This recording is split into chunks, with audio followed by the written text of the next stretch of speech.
Hi, this is Dennis with Second Chance Tackle doing some pandemic projects, and we actually was asked to do this one. This is not a full rebuild. This is a Shimano Sedona 2500 FB, and I was asked to show the anti-reverse system in this one. This has got an instant anti-reverse, and I don't know if somebody's opened up the anti-reverse clutch or if they just want to see it or whatever, so I'll take you through what this is all about. So I'm going to start by removing the spool. This is an early reel, so I've had a couple of questions in terms of what the age of this reel is as well. And I'm not quite sure, but this has got the earlier anti-reverse clutch in it, so my guess is it's about 15 years old. I don't have a good memory on when Shimano's came out with certain models. I'm a little bit better with some of the pens and that. But I do remember the rage of the anti-reverse versus the traditional sawtooth rotor was about 15 years ago. And I do remember that the first ones were very bulky. And some of those reels still use it today. I think Okumas, I found them on the Okumas and some of the others. So I'll show you it and take the top off so that you see how this one works as opposed to the more compact roller bearing one. But you just saw me take the click ratchet out. In order to take the click ratchet out, I also took the shim washers that hold that click washer together. And now we're going to remove the rotor. To do that, you have to take the nut off. To take the nut off, you have to take the little set screw off here. And I would probably be better just opening up the case. I may wind up doing that. I've done another video on this reel to show you how to tune it up and take it apart and clean it up. I'm thinking if I do it this way, I'm not going to be able to pull that reverse clutch off, but we'll see. Okay, so here we go. All right, so this is the old style anti-reverse clutch. So by old style, I mean it's the full one. Today, by today's standards, you'll see a much smaller one with a collar that's holding it down with a bearing on it. And it's tied in 3 places, so I guess I can take this one off. I guess we'll see. Don't take this one off, the black screw here, because that's holding the rest of the assembly together. Also notice as you do this, there's a spring here for the override. And one of the things that's different with today's clutches versus this one is that this one has an override.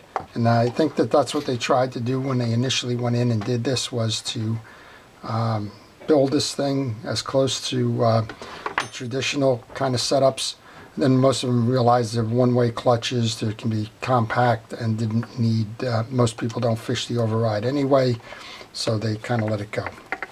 I'm going to take the 3 silver screws out then. As I mentioned, if you take that black screw out at this point, you're going to shoot springs all over the place. And if you shoot the springs all over the place, then you're going to have some trouble. So I'm laying these down just because I want to make sure they're all the same size screw, and they are. They're going to go into my parts tray. I don't have my glove on today because I don't expect to get greasy and dirty. But once you do that now, you want to notice the orientation. I always tell folks take pictures. And this is a great one to take pictures on. So one of the things I'm observing here is that there's only one notch on the bottom of this platform, and that notch is directly over that anti-reverse. So we're going to pull that off now. Here's your roller. Now when you do this roller thing, there's 2 sides to this roller. Make sure you do it the right way. There's a fat side and a thinner side. The thinner side goes down and sits on the bearing, just like that. If you put it this way, upside down, not going to work. So you want to make sure that you have the orientation correct on that heavy side up, lighter side below. Okay, you'll see in this clutch then that there's a series, let's see if we bring this right up close, there's a series of ball bearings, roller bearings in here. There's 1, 2, 3, 6 bearings, around there, and this is a cap that's holding it on. The cap is holding springs underneath. So on the guess that maybe somebody took this one out and things shot, I'm going to take it apart and I'll show you the way that the spring sits. Now I'm not going to go crazy here because quite honestly if they shoot then you kind of lose the bearing and then you kind of out of luck. But here you go. So you have a ring. Let's try and come up close here. We have a ring. You have the tabs of the springs. They're down here. And every tab needs to go to the downside, if you will. And then there's a long arm. Let's see if I can take that out without killing everything here. Trying to figure out a way to pick this out without having everything go through the ceiling. These are serviceable bearings, but they're always a pain in the neck. So you can see as I open this up then, there's a tag. So you have a tag here. Let's see if we can get this in focus. You have a tag line on that spring going to the top side of the roller, and you have the leg going in the same direction. So again, if it's down, if you're looking at it clockwise, if it's down here, I'm going to try and continue to do this right. Down here, it's going to be on the down side of the roller. You got to make sure that they're all in the same orientation, and then you can put this cap on. That's going to hold it all in place. Just trying to get it lined up properly here. And I can take a deep breath, I guess.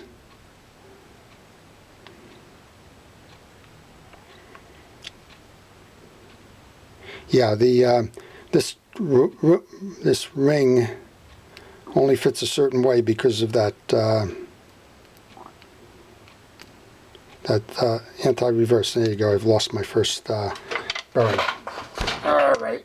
So I guess we're going to make more of a project out of this than I thought I would, but that's me and not paying too much attention there.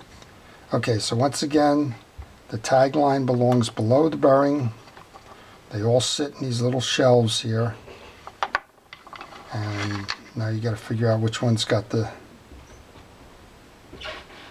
There's two prongs here that are shorter. And that's the ones you really got to look for in the case. I think it goes this way here. I think I got it. No. Don't have it there.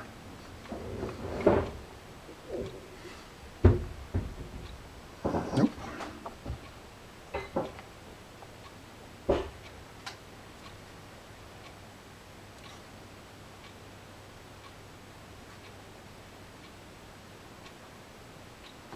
There you go. I think this is it here. There we go. So you want to line the two of those little ones up. And then of course it's an upside down too.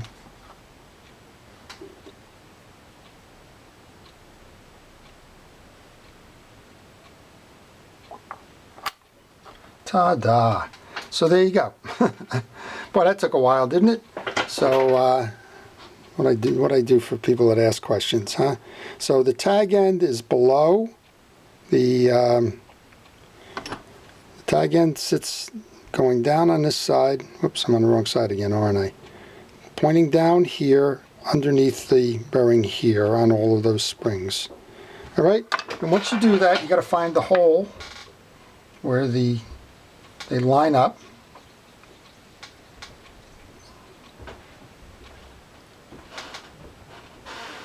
And it looks like I got it on the first shot.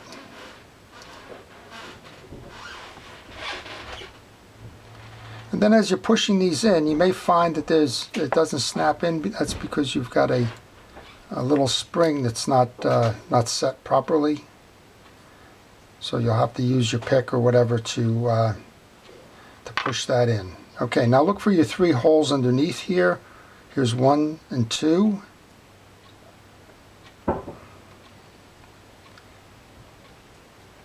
Here's 3. And so this is the odd hole. So that's where the black screw goes. That's why I left it on my desk.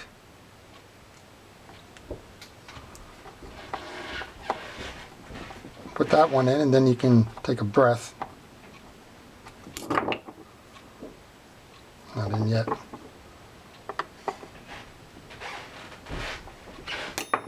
Okay, and then once you do that, you can reinstall. Find the slot that's open. Now you got a, underneath here, this is that override. You have a U, and you can see how it moves. So you want to find the lever here. That's where this is going to go on. And you want to make sure that that lever gets inside the spot, just like that. And then look for the 3 posts where those screws will go through.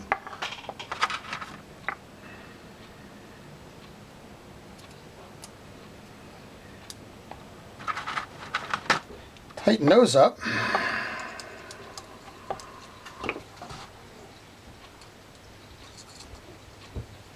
So yeah, it was unusual. 2 people had asked for a view on this, so it's kind of a mistake. It's easy enough to think that all 4 of those screws hold the anti-reverse in there, and then when you go to lift it off, things start flying.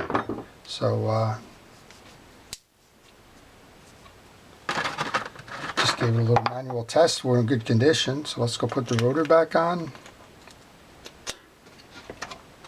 Put the rotor nut back on, then I'll show you where it actually stops.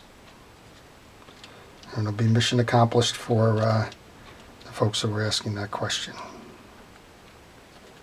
And I hope that it wasn't too blurry on the camera. Usually I have that fixed camera, but I wanted to do an up close for the viewer. And if I got it too tight, well, I apologize if it got blurry. But I think maybe I talked you through it as well. All right. Tie down screw.